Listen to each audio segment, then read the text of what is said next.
my lady. I'm illegally parked, I know, part of my French and my Mercedes. But I have no excuse for this flea market shirt I'm wearing. My motley crew is beastie, and we enjoy the staring. I'm unemployed and daring. How dare I be so cool when it's so hot in Alabama? Sometimes we get snow too, and I'm as rare as a white Christmas in Miami. Really, the temperature's dropping on South Beach, the ocean's getting chilly. But I'm driving, my people, the party, yeah. Some drinking, get rowdy, party. And I went out with a buddy or two, and it was all. And we got to the bar by the 1:45, and it was all. And we got going, and we got going, and we got going, and we got going, and we got going, and we got going. Yes, I jumped off the boat, and I'm sinking in my chair, cause my beer bottle does not float. Help me now. Please enjoy the show. I done come up so fast that I'm afraid of heights. I gotta go, help me down, or I'll just learn to balance somewhere between commercial dreams and music that is valid. My babies need to eat, so I create a simple sound. The fiasco threw me for a loop. Hey, I dumbed it down, slick, wicked vibe and driving. I'm driving, my people, the party, yeah. Some drinking, get rowdy, party. And I went out with a buddy or two, and it was all. And we got to the bar by the 1:45, and it was all. And we got going, and we got going, and we got going. And we got going, and we got going, and we got going. Yeah, my people are riding in trucks and wheels are resized. In such a world I reside, and your luck runs low with your pride. And enough to keep you up out of the club when trouble's around. I got them car keys in hand, I know what the fuck's going down. Some of these people come sick, some pop the trunk for AKs. They wanna do bodily harm, they wanna live for the day. We just came to get stupid, so give me that bottle of Crown. I take my girl to my Caprice and get the fuck out of town. Come on, girl. And I'm driving, my people, the party, yeah. Some drinking, get rowdy, party. And I went out with a buddy or two, and it was all. And we got to the bar by the 1:45, and it was all. And we got going, and we got going, and we got going. And we got going, and we got going, and we got going.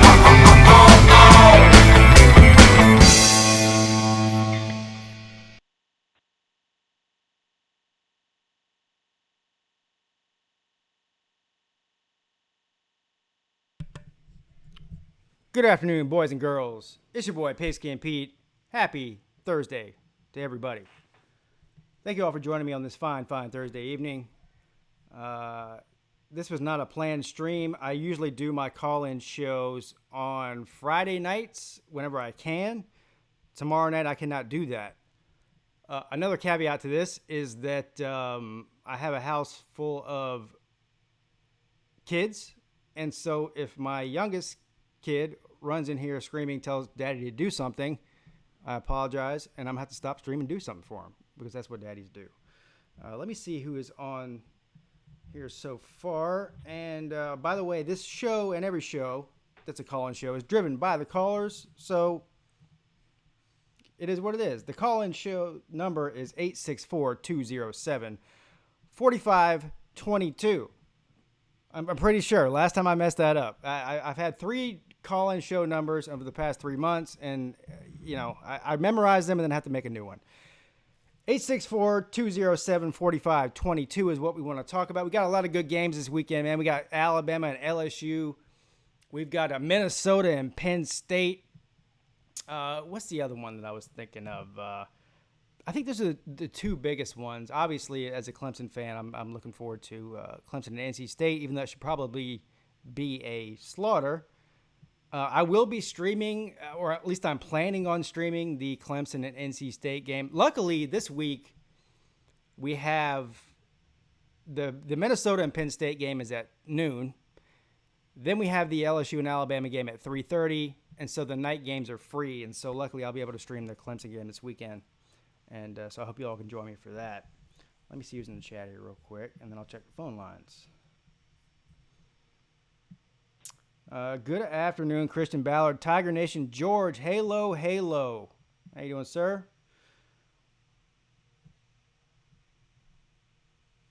Tiger Raven, 18-2018. Tiger Cat is in the house. Hey, Pete. Hey, all. Hello, Tiger Cat. How are you? Thank you for joining us. And it looks like that might be everybody so far. So let's talk about these games. Hold on, let me check the... There's nothing like a Thursday beer drinkers call-in show to get me riled up. Oh, yeah. Penn State loses to Minnesota and beats Ohio State. I'm going to fall out, says Halo. You know,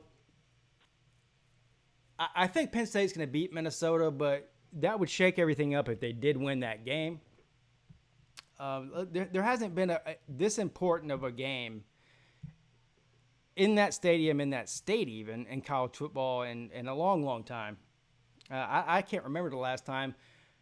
Well, it probably hasn't even been in my lifetime that Minnesota was 8-0 and undefeated in the Big Ten in the second week of November. I can't remember a time that's happened unless somebody in the chat can correct me on that. I just don't think it's happened before. But I'll say, like I said before, the biggest winner of this whole Willie Taggart firing is P.J. Fleck, because he was one of 3 or 4 names named as the possible next head coach, and immediately Minnesota went out and gave him an extension and a big raise. We've seen this before, and believe me, I'm not comparing P.J. Fleck to a Will Muschamp, but Will Muschamp won 9 games one time in his history at South Carolina in 4 years. Well, if you count this year, 4 years. And they immediately went and gave this guy an extension and a raise, so they shot themselves in the foot. Now they can't fire the guy, or they can't afford to, unless they do like Florida State did, and raise a bunch of money on GoFundMe accounts and Facebook to fire the guy. But yeah, I'll go ahead and take this call real quick. First one that came in. Good afternoon, you're on with Pete. Hey, Pigskin, it's Garrett Sanders. What's going on, bud? What's up, small ball? How you doing, brother? Doing all right. Just making it through the semester. It's been hectic. I haven't slept in the past 39 hours, but that's what college does to you. You haven't slept in that sounds like a medical problem. You should probably get that checked out. You need to sleep if you haven't slept in 39 hours. I know, man, but, I mean, it is what it is, but I'm tired as all get out, but I got to get up early tomorrow. I'm going to a concert tomorrow, so I'm just packed with a whole bunch of stuff. I've got a bunch of assignments due and all that good stuff. So tell me about your Tennessee Vols, man. The season started out slow with losses to, I think it was Georgia State or Georgia Southern State. Georgia State and BYU, and then these past couple weeks you've been on a roll. Beat Mississippi State, beat the crap out of South Carolina, which I was happy to see that. Yeah, I bet you got a kick out of that. Yeah, and then last week, you beat somebody last week too. I think it was another UAB, and I UAB. was actually supposed to go to that game, believe it or not, and I was going to surprise Catfish and Big Ball Daddy. But it didn't fall through, so I didn't get to go. But I'm hoping to maybe make the Vanderbilt game this year. So, awesome. I still owe Catfish and all those guys a visit. So, me too. It'd be nice to see them this football season. I do too. If I can make my way up there, I think I put it in Google Maps, and to get to Knoxville from here, I think it's about 11 hours from where I live. It's a long drive. It's a long drive. Yeah, I mean, if I don't make it this year, I'm definitely planning on doing it early next year to meet up with the Volunteer Roadshow folks, and of course all the people that help me work on howardsrock.net and all the supporters I have. So, absolutely. Anyway, well, let me say this: my college, as many of you guys know, I attend a college called Jacksonville State University. And this year, we had really high expectations. We were supposed to run the table in the FCS this year. We were supposed to at least be a top 2 seed in the FCS playoffs. And everything collapsed. We're talking about firing our head coach at the end of the season if he does. We're already missing the playoffs. And the thing is, we've lost 6 games in the past 5 years. We've already lost 4 games this year. It's just been a total collapse. It seems like he's lost total control of the locker room. There's players on the team that are playing for themselves, and the culture is just getting out of hand at Jacksonville State, and it's not looking good for our future. As far as our head coach is considered, we're looking probably to get a new head football coach. Either at the end of the season or definitely if he doesn't show out next year. But high expectations for us this year. We didn't do as well. It's definitely a disappointing season, but we're hoping that we'll have a better year. And I'll say this, though. Derek Cooper, one hell of a quarterback. The guy from Clemson? Yeah. One hell of a quarterback. He's the quarterback for Jacksonville State? Yes, sir. He sure is. And he's the starting quarterback, and he's having one hell of a year this year. Awesome. Doesn't sound like he's got too many games, though. Yeah, it's definitely disappointing that we didn't have a great year this year. But, man, what I wanted to call you on was I wanted to congratulate you on your Carolina Panthers defeating my Tennessee Titans this weekend or last weekend. Well, keep your congratulations because well, thank you first of all, but I guess I don't know. I don't know really. No offense to the Tennessee Titans, I don't know how much of a feat that was. Tennessee Titans are very good. Considering the fact, this has been a really disappointing year for us anyway. I feel like we're throwing in the towel already.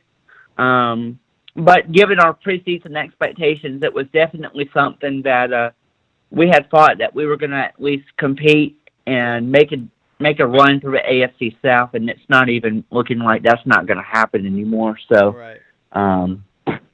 But man, you guys were running the table, and I think you guys have a real good shot to make a wild card spot in the NFC, and I hope you guys make it far. I'm rooting for you guys, and I'm hoping that Cam gets better. I know that a lot of Panther fans are really concerned about Cam Newton, so it'd be good to see him bounce back and hopefully recover from this injury and be able to play some more. There's not enough time left on this stream or even probably in the next week or so for me to give my thoughts on that whole thing. So, but thank you, Small Ball, for calling in. I got a couple of people on hold here that I want to get to. So sounds good, buddy. It was good talking to you. All right, man. I appreciate the call, buddy. Thanks. All right. See ya. All right. Hey, bye. Bye. So I got the 971 number here on hold. Just hold on. I'll get to you in a second. I'm going to get to this other one first. Good afternoon. You're on with Pete. You know who I hate? Who do you hate? Jacksonville State. Let me ask you something. I do too. You know why? They're Gamecocks. Who have they played? Talking about they're not going to make the playoffs. Now, of course they're not going to make the playoffs. Who have they ain't played nobody. They definitely haven't played This is getting out of hand. Hey, listen, I can't even name one single team they played. And a bunch of nobodies. I'm not even lying about that. I can't name one single team they played. Their schedule is worse than, let's see, who else ain't played nobody? Ohio State, Alabama, Clemson, Georgia, Oklahoma, LSU, Penn State, hell, Clemson, Utah, Oregon, Michigan State. Nobody has played nobody. Clemson ain't played nobody in 50 years. What you talking about, brother? I know. Nobody plays anybody. It's insane. What else? Oh, Yeah. Oh, Jacksonville sucks. They're terrible. We're firing our coach. They're not even making the playoffs. It's the worst year ever. But thanks for that QB though. Hey, he just said, he said Zarek Cooper plays for him, former Clemson player. That shows you how irrelevant Zarek Cooper was. I didn't even know that, and until he said that, and then he got done telling me he got done. He's playing great, but they've lost 6 games this year. Hell, as far as I know, they've only played 9 games, so they can't be playing that great unless the guy's a ghost or something. I don't know what's going on over there, but yeah. Well, hey, I know you're smart enough to not to be worrying about Clemson where they're ranked. You're smart enough to figure it out. But what about Oklahoma, man? They can't get in, can they? I don't see a scenario. I mean, they'd have to have so much chaos happen. I mean, listen. If you live in Oklahoma right now, if you're an Oklahoma fan, go out, buy a Mega Millions ticket. I was at the gas station earlier today. I saw it was up to 145 million. Go buy yourselves a Mega Millions ticket, and you probably have a better chance of winning that jackpot than you do of Oklahoma getting the playoffs this year, because so many people have to lose. And it's not necessarily Oklahoma's fault. Well, it is their fault, the fact that they lost to Kansas State in the fashion they did. I know they're going to tell me they only lost by, what was it, 7 points or 6 points or whatever it was. Do you watch that game, Lou?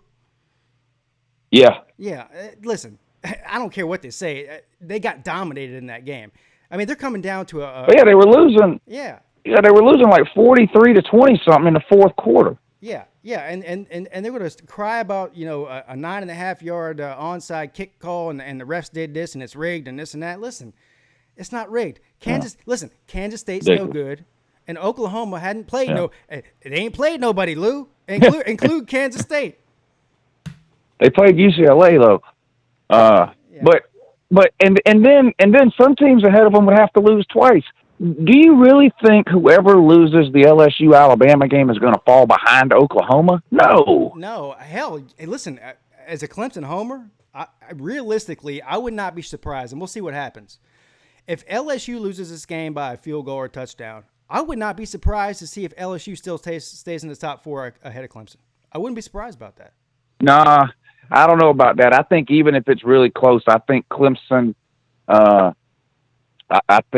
Clemson will move up. Will move up, and the loser of that game, I think, take Clemson's place. If it could happen, and then the same thing with Penn State and Ohio State. I mean, if they're undefeated in a couple of weeks when they play, and it's a 3-point game, so Penn State loses by 3. What, they drop them to 10 or 11 behind Oklahoma? No. So Oklahoma's just screwed. They really are. And I mean, the SEC or the Big Ten both have a better chance of getting 2 teams in than Oklahoma does of getting in. Baylor might be the great last hope for the Big 12. Yeah, and I agree. And, honestly, I still think that either Oregon or Utah is the fly in the ointment. I think Oregon really is a better team than Utah. I mean, on both sides of the ball. Utah's got a great defense, but we saw what they've done offensively. They don't really have a great offense. But if Oregon goes, they lost week 1 to on a fluke play by Bo Nix at the end, a jump ball, 50-50 ball at the end of the game for Auburn to win that game. But let's just pretend that Oregon goes on to win out and they become 12-1 Pac-12 champs and win 12 games in a row, which is what they will have done. They're the ones that can spoil everybody's party, because if Oregon, ends up losing at some point, and that's really their only hope for the Pac-12 to get in there, in my opinion. If Oregon loses, the Pac-12's out. So that really opens the door for either 2 Big Ten teams or two SEC teams to get in there, depending on what happens. Because I don't see, unless Baylor wins out, I don't see any other scenario where the Big 12 is going to get in there. And unless Clemson wins out, that's the only ACC teams that get in there. So it's really a Big Ten SEC show at this point. And Oregon's really the deciding factor, in my opinion. Yeah, and I think Oregon needs Utah not to lose another. Like I think that needs to be a top 10 matchup. Because by the time that game is played, the win over Auburn is going to be a win against a 4-loss team. Yeah. So they'll need that win over Utah, I think, to be like their signature win or whatever. I agree. But man, it's going to be interesting the next couple of weeks, though. And what they'll point to, when comparing an Oregon to a Clemson, let's just pretend that Clemson wins out, like I think they will. and Oregon goes out and beats a top 10 Utah, they're going to say they might rank Oregon ahead of Clemson because they'll say that Oregon has a better win. And I'm not going to argue with that. I mean, they probably will, depending on how South Carolina does for the rest of the year, because that's really the only team that's worth the crap, other than Wake Forest, I guess, in a couple of weeks that Clemson can hang their hat on. But I just don't see, like you said, I'm not stupid enough to think that Clemson is in a bad position. I've been saying for probably 3 or 4 weeks now that with the state and the perception of the ACC, that Clemson has to win every game. And at this point, they don't even have to win every game. They actually have to probably blow at least 2 of these last 3 teams out. Now, they might be able to get away with maybe a touchdown win over South Carolina. But if they don't blow out NC State and don't handle Wake Forest with authority, then that could really come back to bite them, depending on what happens with some of these other teams. Well, I think maybe there's a chance they could end up as the 4 seed, but I think if they're 13-0, I don't care about Clemson. But if Clemson's 13-0 and doesn't, then that's ridiculous. Well, of course it is, and it hasn't. As you pointed out yesterday, it hasn't happened in the history of the playoffs, and it's not going to happen in the future history. Tater speak. Future history. Yeah. Hey, that was some next level shit you said. I was like, whoa, I had to rewind it. I was like, I just learned something. Hey, there is a history of the future. It just hasn't happened yet. Yeah. All right, man, I'm going to let you go, but take them sunglasses off inside. You look silly as hell. All right, man. Thank you. All right, I got the 971 number on hold. It's been on hold for a while. Thank you for holding. Good afternoon, you're on Pete. I thought I had listened to Bridge for one day. Hello. I took that out with free Thursday. Leave that perfect. Hello. Hey, turn your TV and your radio and your brain down. I can't hear you. You can watch this as Mr. Warner. And, Hey, is this George? George. yeah. Who is this? Yes, George. Okay. I'm drinking beer. Okay. It was the Beer Drinkers Call-In Show. Yes, it was. It still is, too. I'm here to give you my poignant insight into the world of college football. I can't wait. Can you even spell poignant? Damn Clemson band. I'm not going to even try. Do you think you're going to make it? Do you think you're going to get there? Are you going to make it to the playoffs? Do you think so? Do you think so? Yeah, I do. I think they'll win out. I mean, tell me. You think you're going to beat Miami? You think Miami's just your little boy toy, huh? I don't think so. So go Miami. Hey, who said Miami's making to the ACC championship? I would give Jesus my left nut if Miami beats Clemson this year. I was like, go Manny. I'm just, listen, everybody wants Alabama and Clemson to lose. I'm not going to lie to you. I know that. I don't blame them. Yeah, I don't want to see you in the national title game again. I hope Miami beats you. No. I hope you lose next week. I'm sure you do. I'm sure you do. But I love you at the same time. It's a love-hate relationship because I love you and I love all the fans, but just on a national level. We want to see Georgia versus Ohio State or something, you know?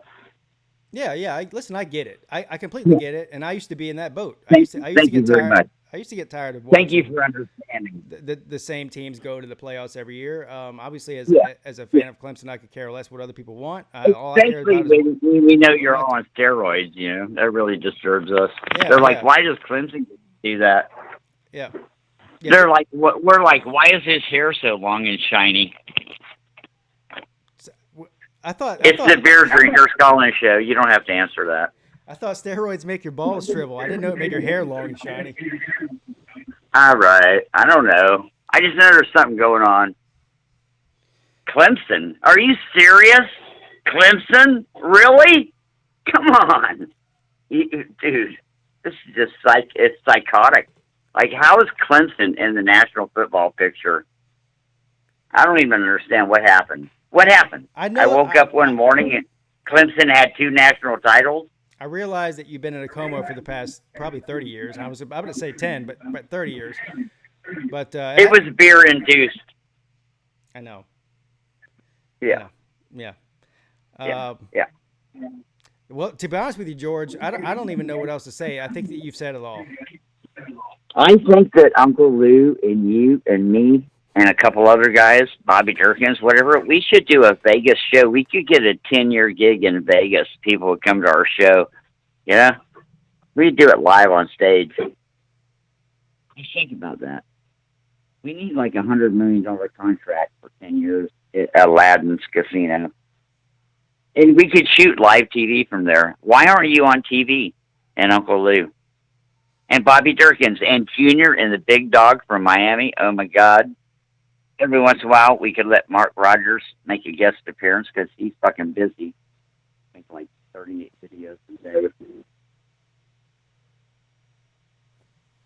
All right. I don't want to be mean. Go Clemson. Good luck. If you could pull it off, more power to you. And you're still ranked number one in every statistic in America. I think people miss that sometimes. You're like number one in every category. Now you're talking my language. Hey, listen. I don't talk about it a lot, but I notice this kind of thing. Yeah. I'm a little bit worried. Nothing. I hope Georgia beats you. Georgia? When's Georgia? Maybe it'll be Georgia, Clemson. Georgia, Clemson, and Georgia wins. And I hate Georgia, but they represent the SEC East, so I'm siding with them anyway. When's Georgia going to play Clemson Yeah. again? Oh, my God. I hope Dabo Sweeney gets busted driving home drunk tonight or something. Like, Jesus Christ, give me a break. Come on. He can't be that perfect. Well, he doesn't drink, but maybe he'll get busted with some hookers or something. I don't know. I would have a chauffeur and a bodyguard. You know, when Mike Tyson got busted and went to prison, they separated him from his bodyguard for like 2 hours. It was physical, like the cops arrested his bodyguard or something. And for the first time in his life, Mike Tyson was without a bodyguard, and then he got charged with rape and busted. Isn't that something? Because that guy always had to be in the room. If Mike Tyson was fucking somebody, the bodyguard was in the room. The guy never left his side. The cops arrested the guy. Mike Tyson took someone to his motel room. The girl yelled rape, and they put him in prison. Don't be a professional boxer. That's my advice. This is the Friday Beer Drinkers Call-In show, so I thought I'd go sideways on you there. George. I've read a lot of books. I know things. All right. I see Clemson getting in the playoffs. I see you getting in and losing your first game. That's my prognosis. And look, don't be sad. That's good, man. Be happy. Be happy that you lost to Ohio State in the playoffs. Wow. At least you got in. And I don't think you can pull it off. I don't think you can repeat. We'll see. We will see. We'll see. We'll revisit. Right. We'll revisit this at a later date. All right. I love Clemson, but I'm just saying I don't think you can do it again. You know, ever, probably, ever in the history of mankind. I think you're done. All right. Later, man. All right, man. I love you too.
I don't know how to recover from that. Good after. Oh crap! Hold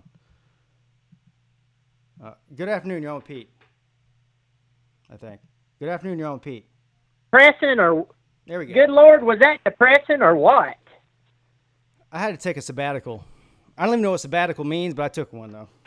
How you doing, Bobby Durkins? May there, buddy. Hey, May there to you. I'm gonna tell you. I just heard that last caller in. I ain't gonna pick on too many people, but I feel like I need to go get some depression medicine. Hold on. Very important guest here. Come here. I told you. I warned everybody before the stream started that my son might come up here. There he is. Hey, look right into there. Look right in. You see that right there where the blue light is? Say good afternoon. Good afternoon. Say happy. Well, there he is. Say happy Thursday. Happy Thursday. Say go Tigers. Go Tigers. All right. Wow. That's a good boy right there. Daddy, two round.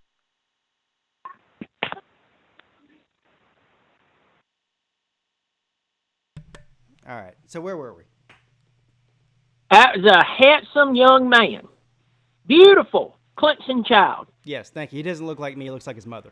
So that's why he looks so good. I have seen your wife. He looks just like her. Beautiful child. Yeah. I tell you, I just heard that last caller and made me very depressed. Feel like I need me some Cialis or something. Listen, let me tell you right now. I am fired up. I'm happy we're number 5. I did a reaction video where I lost my mind and everything, and people they thought that I was losing everything. Now I'm actually happy we're number 5. These rankings mean it's kind of nothing right now. Although I will tell you, Pete, it does kind of concern me how they're picking teams, because it's like out of nowhere I expect them to go. Well, the reason we picked Penn State's because we like lines growing up. I just don't get it. Hold on. I know you have the mentality of a 4-year-old, but this 4-year-old, he's not. He's unrelenting. So hold on one second.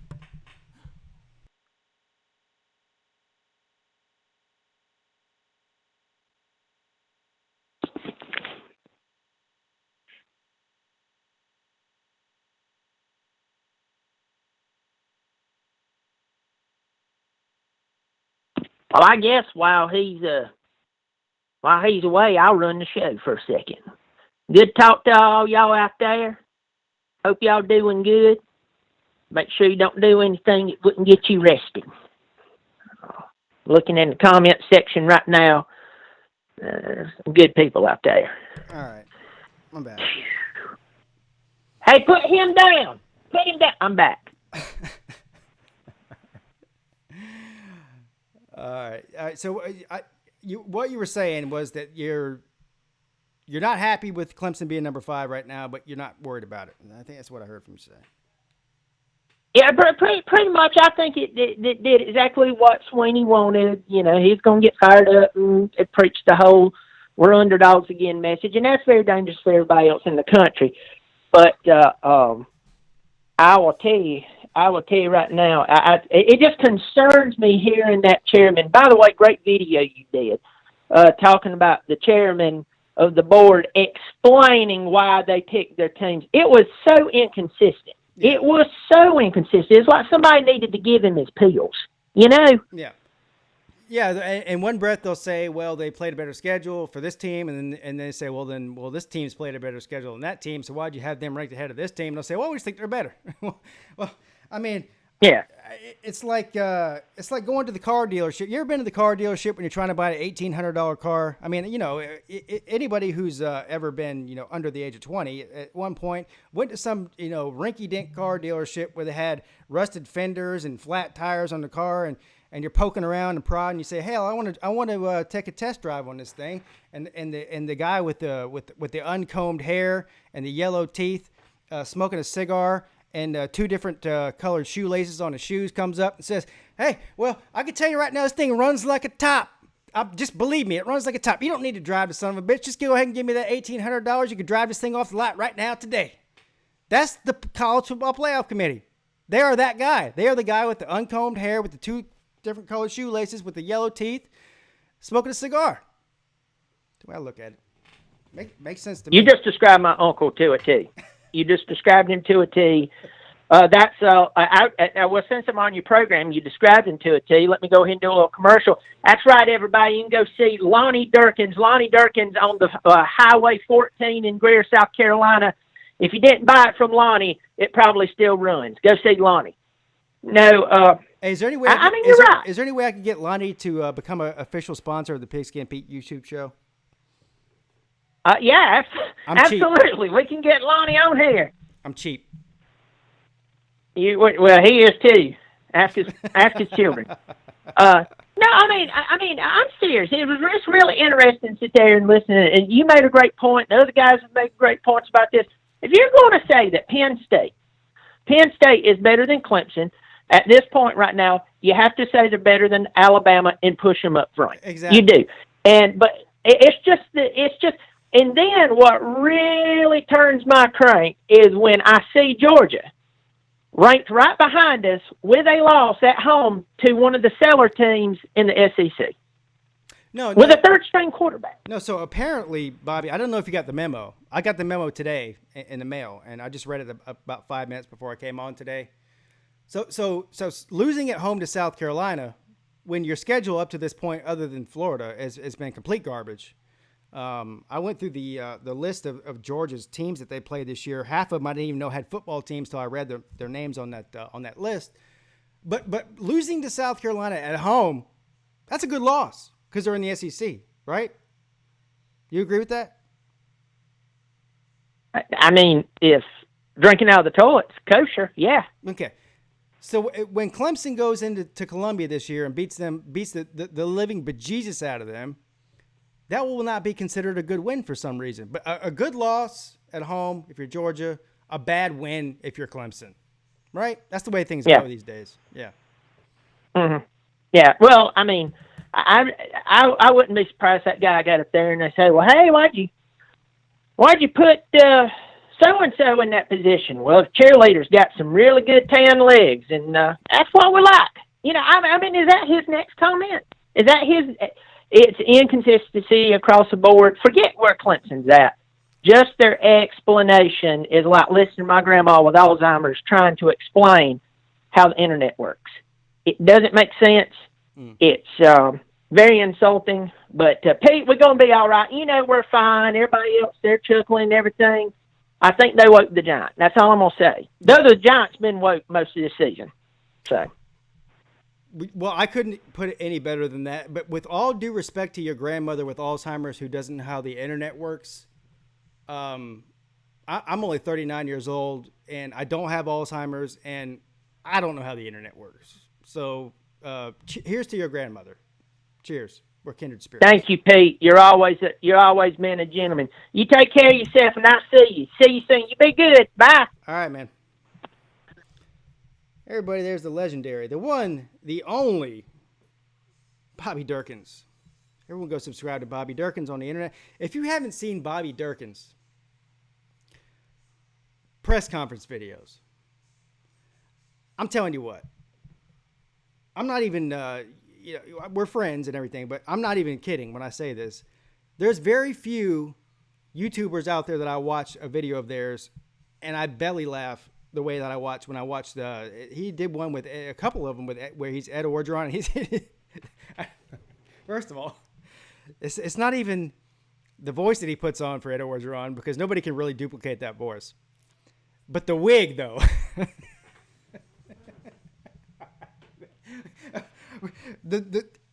What's even more funny than the wig when he's wearing the wig and doing the Ed Orgeron voice is me picturing Bobby Durkins or Brian going into some costume store somewhere and shopping for an Ed Orgeron curly wig. And the look on the cashier's face when he's checking out buying the wig, she's looking at him going, "What in the hell are you buying this for? Some kind of crazy sexual thing?" Oh, God. Anyway, go check him out if you don't know who he is. Probably most of you already know who he is. All right, I got another caller to the line here. Good afternoon. You're on with Pete. Hey, this is Josh. I'm an Ohio State fan. What's up, Josh? How you doing, man? Thanks for calling in, brother. Pretty good. I actually called into Mark Rogers' Voice of College Football show the other night, And I saw you live here on YouTube and thought I'd call in and talk to you about the college football playoff ranking that went live just the other day. Awesome. So what's on your mind exactly about the rankings now? I mean, obviously you guys ranked number one. I think you should be. You've been number one in my personal rankings for well over a month now. I think that Ohio State's look like the best team in the country, and I don't think that anybody can argue with that unless they're being completely biased and explaining their own team's position. But what Ohio State has left on their schedule this year is, well, they have Penn State left, right? They've still got Michigan, and Michigan's looking like a better team than they did, let's say, 3 or 4 weeks ago. So that'll both be good wins. But do you see a scenario where Ohio State can lose? Well, you know what? Let me think about this for a second. Let me think about the way I want to word this, because do you think there's a scenario? Does Ohio State have to win the Big Ten, sitting at 1 right now, to get in the playoff, or do you think they can lose a game and still win the Big Ten and get in, or if they lose a game, they're out? Yeah. Well, actually, one of the things I wanted to touch on is I watched one of your videos the other day where you said that a 2-loss Georgia team winning the SEC could still get in the playoff, and on the same subject of could Ohio State lose to a Penn State maybe in a close game and still get into the playoff. I think Ohio State, yes. I think a 2-loss Georgia, no.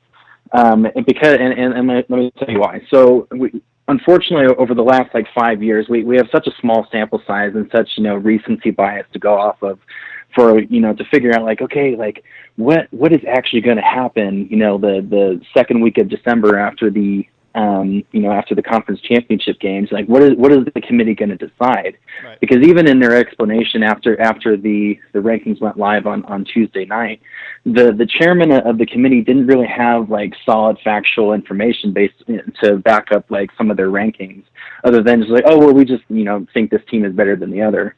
I do think that Ohio State is deserving of that number one ranking just because they put it out there.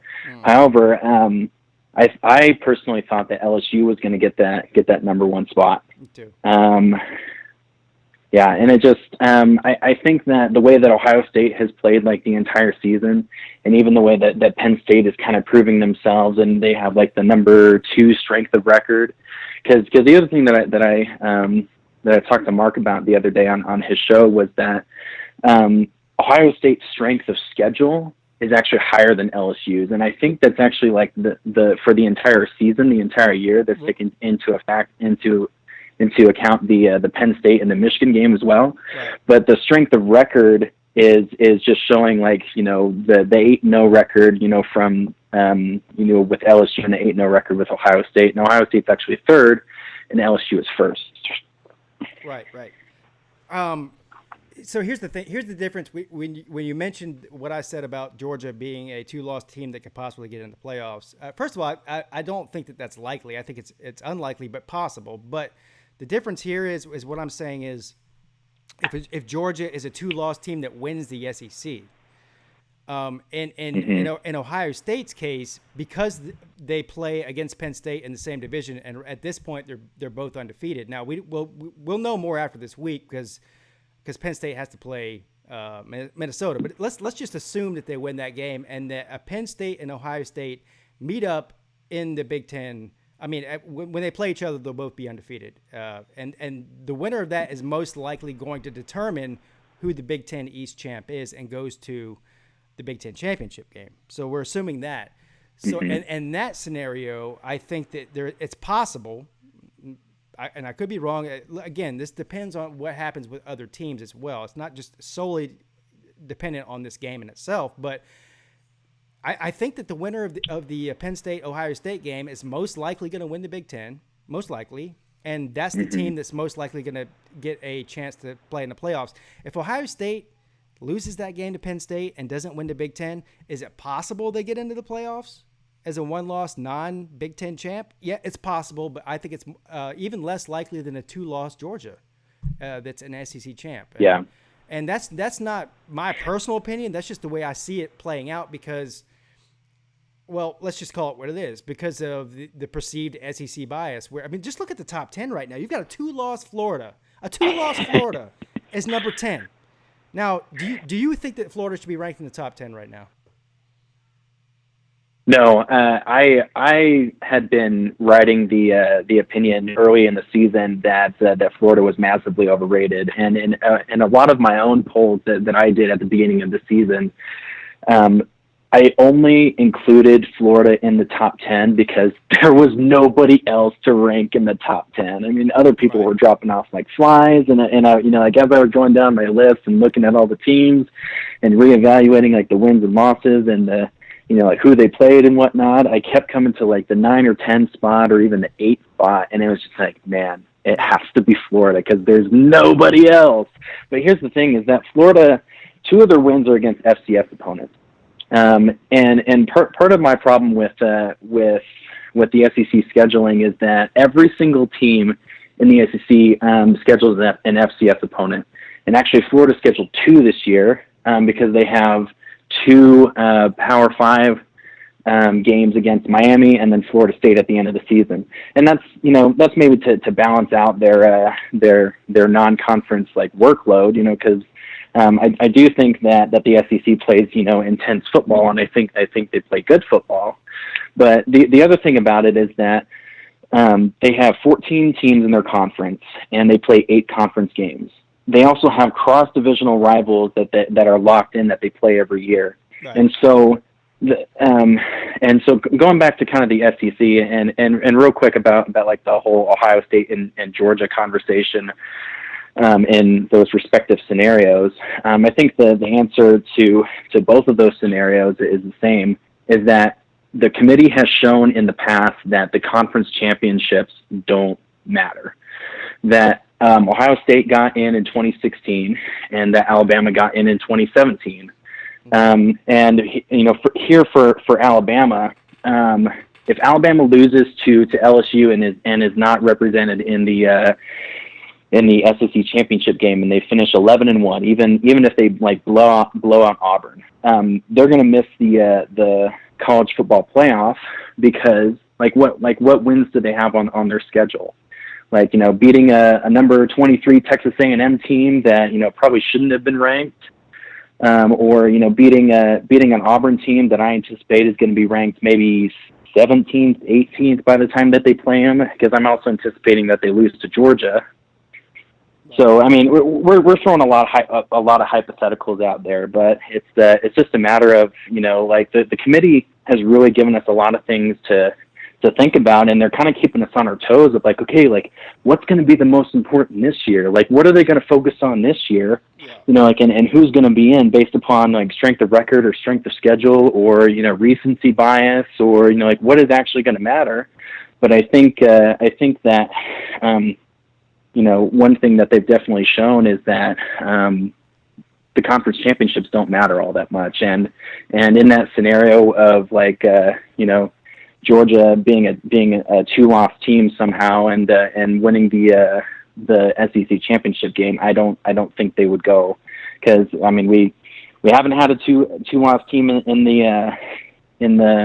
the college football playoff up to this point, and honestly, I don't really see it happening in that scenario either. Yeah, and I don't think it's likely. And really that scenario where I don't either. Yeah, and that scenario I set up where Georgia could get in as a 2-loss team is a complete long shot and hypothetical. But I guess my whole point behind that was just saying that because I just don't see a scenario where they'll leave a 2-loss SEC champ out, no matter who it is, if they win the SEC, because that's that, you know, whether we agree with it or not, the SEC is just perceived to have to be the toughest conference. And if you look, I mean, how is Georgia right now ranked number 6 in the country and Clemson's ranked number 5 when Georgia has played 3 cupcake games? And when I say cupcake games, I know everyone's going to come on here and tell me, oh yeah, well the entire ACC is a cupcake. No, when I say cupcake, I mean 3 non-Power 5 teams. Okay, 3 teams that are not even in the Power 5. And to this point, and have lost to an unranked South Carolina at home, and they're still ranked number 6. Now, if they just think that Georgia's the 6th best team in the country compared to the rest of them, that's fine. Say that. But then when you say well, Penn State is ranked ahead of Clemson because Penn State has a tougher schedule. And you say, okay, well, why is Alabama ranked ahead of Penn State then? Because Alabama hasn't had as tough a schedule or better wins than Penn State has. And they go, oh, we just think Penn State's better. And the same thing with Ohio State and LSU. So it's just it's a complete clusterfuck, really. That's the only way to really to word it. And so you're right. And every year we have people leaving the committee that weren't there the year before, and we have new people coming in. We have new chairmen of the committee each year, or at least every other year, I think. I think we may have had, 3 different chairmen to this point. And so their rationale from year to year changes. So there's no consistency in there. And that's probably the biggest problem with it. And as far as you saying they're not, they don't really value the conference championships as much as they say, I would agree with that. I think they also look at who you're playing in your conference championship. So in other words, for Clemson last year, they played Pitt, right? A 5-loss Pitt was in the ACC championship. Well, Clemson went and blew them off the field, and the ACC championship was undefeated. And we all know what happened after that. In the Big Ten last year, Ohio State plays I think it was a 4 or 5 loss Northwestern. Basically the same difference as Clemson playing Pitt, blows them off the field. Unfortunately for Ohio State, they had the bad loss to Purdue, which was what ultimately kept them out. But if it were Alabama, like a couple of years ago, that didn't make it to Atlanta for the SEC championship, they'll say, well, all right, well, they play in the SEC, and look who played it. Look who did win the SEC, and that was Georgia that year. So we're going to put both of them in. So there's a bias, and they will value the conference championship depending on who you're playing. I think even if you don't make it there, they'll value that more for some conferences and for others not as much. So. But I mean, it's almost like flipping a coin. It's almost like going to a fortune teller or a palm reader, whatever you want to do, trying to figure out what these people are going to do from week to week. But I think Ohio State's in a good spot. I do. I think that Ohio State, again, has looked like the best team. And I'd be really surprised if Ohio State did lose a game this year. I think they'll probably win out and go 13-0 and win the Big Ten. Based on what I've seen so far, unless they completely fold, that's what will happen. I think Clemson will win out unless they completely fold.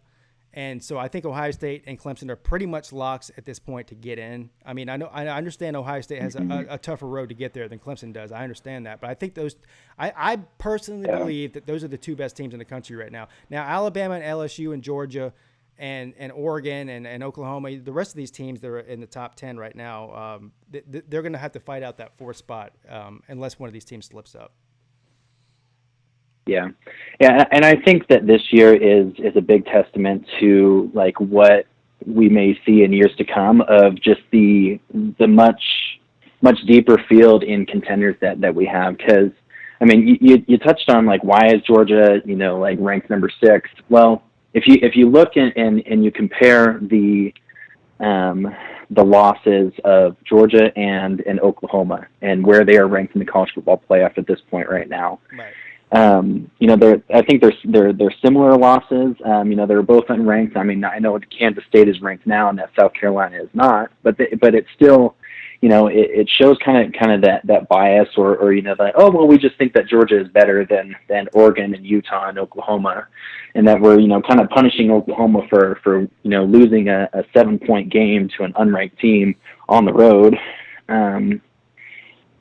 But in years to come, I think there needs more reform and more change. And I think that we need to take like the subjective and the human element out of it. And I'm not saying that we like go back to a completely BCS system to figure out like who gets into the playoff. But my biggest thing about deciding who a true champion is, like in all of college football, you need to let the kids decide it on the field. And the only way to do that is to have more games. And there's been so much speculation of like, oh, a bigger playoff would mean that all the conference champions get in, and that the regular season doesn't mean anything, and that like LSU Alabama this weekend would not mean anything because both of them would still get in. But here's my argument against that, is that you think that LSU Alabama is not going to be an intense game, and that, you know, neither side is going to care like who wins or who loses. Like, there's way too much tradition and way too much, you know, deep, you know, rooted just fandom and hate and rivalry, like, seated it in that game, that you know, you bet your ass that, like, you know, people are gonna care, like, what the outcome of that game is, whether they are ranked number 1 in the final college football playoff poll, or whether they're ranked number 8 and still get in the playoff. And I think that, you know, like with like the SEC scheduling, or with like the lack of uniformity that we have, and this is something that Urban Meyer has touched on in kind of some playoff reform in the future, is that back in 2014, when they absolutely curb stomped Wisconsin in the Big Ten championship game, 59-0, you know, he felt bad because he felt like that he had to leave his performers out there, like that he had to perform for a committee, you know, and impress them, like, you know, impress their eyes so that they could get into the playoff. I mean, it worked, and they went and won the national championship game. But I agree with him that, like, when you feel like, you know, that even from week to week, not just in the conference championship game, but, you know, week 1, week 6, week 7, that you are performing for a committee, that you're not actually playing for yourselves, like that's wrong. Like, you know, that you're trying to play to somebody's subjectivity. You're like trying to play to their bias and be like, ooh, look at us, we beat somebody 59-0. It's like, yeah, and they have a bunch of players injured right now, and they're going to suck the rest of the season because they think they can't even score a touchdown against a halfway decent team. And that's real. I mean, like, when teams get blown out, like, it messes with their psyche, it messes with their minds. Like, athletes, like, I mean, me personally as an athlete, I hate losing. I hate even losing by 1. But it's, I mean, players and teams definitely, like, bounce back from that kind of stuff. But I definitely think it's not a good thing to play to this committee's desires and their, you know, like, oh, like what kind of appetizer am I going to have on the menu this year? You know, that type of thing. Well, let's see, that's the problem I have with the whole scheduling debate, and Clemson doesn't play anybody. I mean, look, Clemson goes out of their way. Well, you can't play anybody else. Well, first of all, Clemson doesn't control how good the ACC is. You know, 5 years ago, exactly. Whenever Florida State was a top 5 team perennially for 30 years, and that was considered a good win. Now it's not. But the other thing is that Clemson goes out. I mean, they do more than most SEC teams do, right? They do more than Alabama, Georgia, or any of these teams, LSU even. They go out and schedule 2 SEC teams a year. And they're not scheduling Vanderbilt and Arkansas either. They're scheduling Auburn. They're scheduling Texas A&M. They're scheduling Georgia. They're scheduling LSU. I mean, they're scheduling the top echelon teams out of conference every year in the SEC. And then they play South Carolina every year. Well, of course, South Carolina 5 years ago was, you know, when Steve Spurrier was there, was a respectable team. Now they suck. So that's not considered a good win either. So this is my problem when people say Clemson doesn't schedule anybody, they don't play anybody. Well, listen, we scheduled Texas A&M 5 years ago. But, you know, back whenever they were a top 5 team, by the way, is when we scheduled them. Is it Clemson's fault that Texas A&M lost 4 games this year? Of course it's not. I mean, all they can do is go out there and play the games and win the games that they play. And they still get scrutinized for it. You know, there's nothing that we can do about that, but it is what it is. So are you one of these people, and I don't think you are because you sound like a reasonable person from the conversation we've had so far tonight. Are you one of these people that think there's any scenario where Clemson could go 13-0 and win the ACC and get left out of the playoffs? No, absolutely not. You know, I agree with you that, like, you can only play the schedule that's in front of you. I mean, I argue with people on Instagram all the time, and, like, these crazy fanatics that do think like that. And they're, you know, one guy, like, argued with me. He's like, well, Alabama or I think, no, they're like, yeah, LSU is going to go play the number 1 team in the country, Alabama, you know, in a couple weeks. I don't see anybody else in the country doing that. I'm like, well, first of all, dude, there's only one number 1 team in the country, and they, you know, it just happens to be in the SEC at that point. At least it was. Yeah.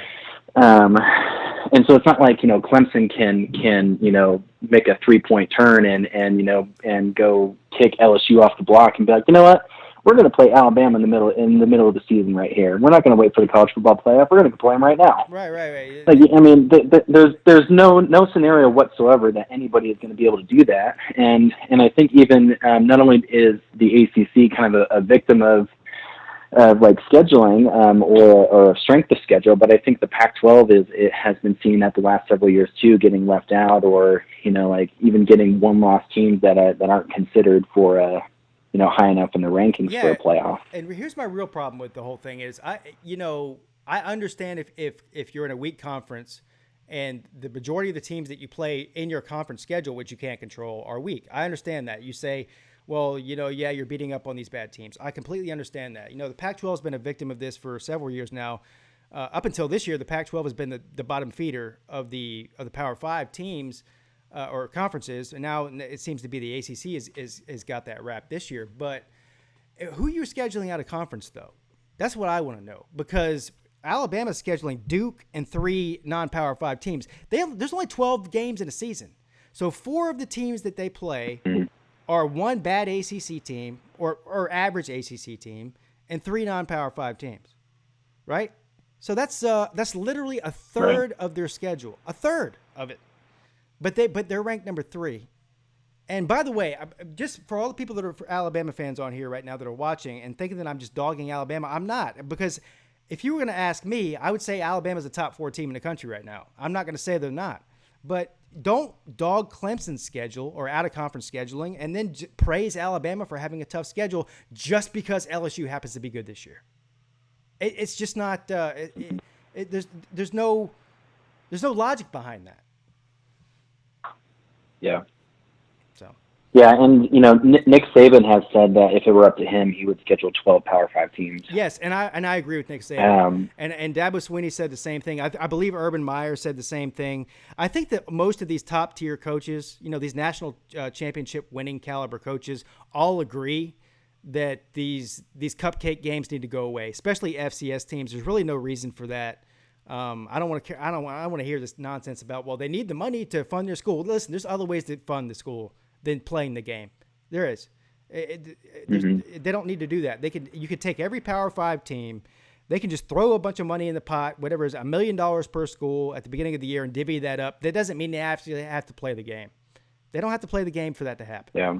And they'd sell more tickets. Right. There'd be more ad revenue on TV for them to make. It would be more profitable for them not to play those games, because even as a hardcore Clemson fan, and I'm going to watch every Clemson game, whether it's live or on tape, I have a hard time getting up to play Wofford in November. I mean, come on now. That's really it's pitiful. And in a couple of weeks, you've got to have a bunch of big-name SEC schools like Alabama's playing Western Carolina. Western Carolina lost to Wofford by 40 points this year. They're in the same conference. And are you telling me that an Alabama fan's excited to watch them beat up on Western Carolina? Of course they're not. I mean, it's just it's pitiful. And there's a lot of changes that need to happen in the way that they schedule these conferences. But but in the meantime, it's not going to happen probably. But you can't punish certain teams for going out of their way to try to make their schedule better. Now, if you're a team, let's take Wake Forest as an example here. And Wake Forest is not a powerhouse, and they're not considered to be a team that's going to be considered for the playoffs. But right now they're sitting at 8-1. Wake Forest, their out-of-conference schedule is crap. I think they played Rice and somebody else. I don't even know who they played because I can't even name them. But when you compare their out-of-conference schedule to Clemson's, it's night and day. So Clemson plays 2 SEC teams, and they play Rice and some other directional school. And so if Wake Forest wins out and goes 12-1 and wins the ACC by some miracle and beats Clemson, they probably won't make the playoffs. And the reason is because they don't play anybody out of conference.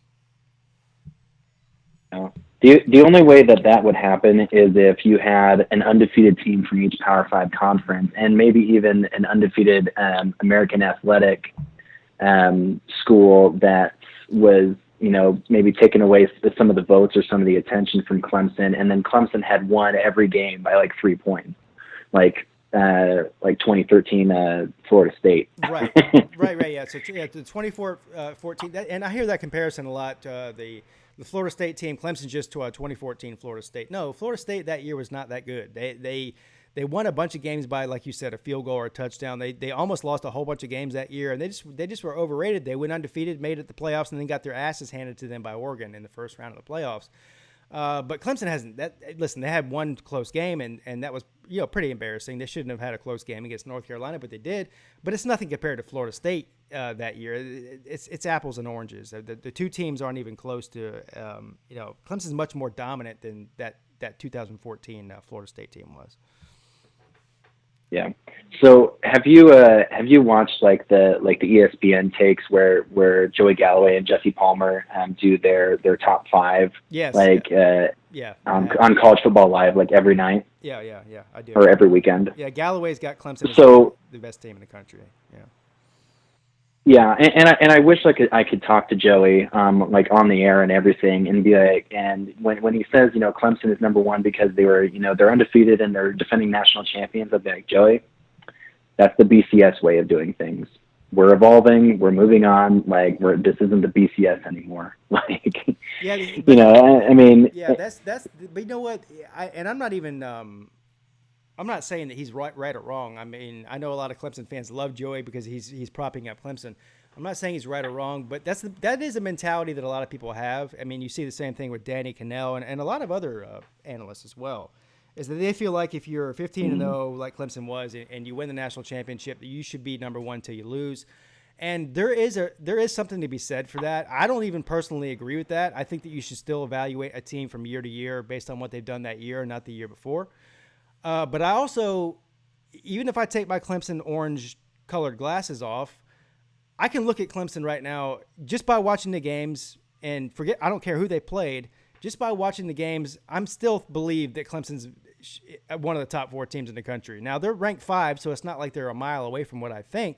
But I still feel like they're the top 4 teams in the country just based on what I've seen. But maybe that's why I'm sitting here talking to you on YouTube, and maybe that's why I'm not on ESPN. I don't know. Well, it's all a matter of opportunity. But I mean, I'll admit that I've been one to move Clemson down the rankings because like Ohio State had been performing well from week to week and moving up the rankings, and then there's that close win to North Carolina. But then like about a week or two ago, I was like, I need to reevaluate Clemson, and I went out and I looked at all their measurables and all of their stats, even after playing Wofford and beating the crap out of Louisville and some of these other ACC teams. And I'm like, what? Like Clemson has one of the top defenses in the country, and their margin of victory is similar to Ohio State in most of their games. So yeah, it's like and I think that Clemson has won some more impressive games even in the ACC than Alabama has, because I think Alabama's defense hasn't been the same as it has been in the past. Some of those early SEC games that they played, where they give up 31 points to Ole Miss, or they give up 23 points to South Carolina and 28 points to Texas A&M, and they're giving up like over 450 yards of offense to those 3 teams. And I'm just like, okay, like this is not a championship caliber defense, guys. Like I don't know why everyone's saying like Roll Tide, go Bama, like number 1 all the way. Like no, I don't think Bama's the number 1 team in the country. Sorry. Yeah. Well, listen, this has been a great conversation, and I could talk to you probably for another hour. It's rare that somebody calls in where I can have a non-biased conversation with somebody from another team, especially Ohio State fans. Most of them don't like me, but my computer's dying, and I have to end the show, so I'm gonna have to let you go. But I appreciate the call, man, and don't be a stranger. Call back in. I do this every week. All right, thanks, Pete. All right, man. There you guys have it. Ohio State fan calling in there and giving us his thoughts on the entire landscape of college football, the way that this committee works, the way the way he sees everything working. And I agree with him on a lot. I don't agree with him on everything, obviously, but that's just the way this works. And so no disrespect to anybody that disagrees. But when it comes down to it, I'm always right. And the only reason I'm always right and everybody else is wrong is because the name of the YouTube channel is Pigskin Pete, and so how can I be wrong? Thank you, by the way, to Michael Fornbacher. And I'm very late on announcing this, so I apologize. Michael, $2 super chat, and he didn't say anything. He just felt like he wanted to donate $2 to the channel, so I really appreciate that, sir. Thank you to all the commenters, and there are way too many of you to name at this point. Thank you to all the callers, Smallball, Uncle Lou, George, Bobby Durkins, George, Bobby Durkins, the legendary Bobby Durkins, and then this fine gentleman that I just got off the phone with. You're all amazing. You're all fantastic. I will see you guys. If I don't see you before Saturday, I will see you guys all on Saturday. I'll be doing a live stream play-by-play and reaction video for Clemson versus NC State. I wanted to do Alabama versus LSU. I just can't do it as a time restriction. I'm not going to be available at 3:30 to do a stream. So I had to pick a night game, and Clemson's playing at night, so I'm doing that game. So I hope you all join me, even if you hate Clemson, even if you hate me, even if you hate George. Everybody tune in for that. We'll have a good time. We'll drink some beer. We'll yuck it up.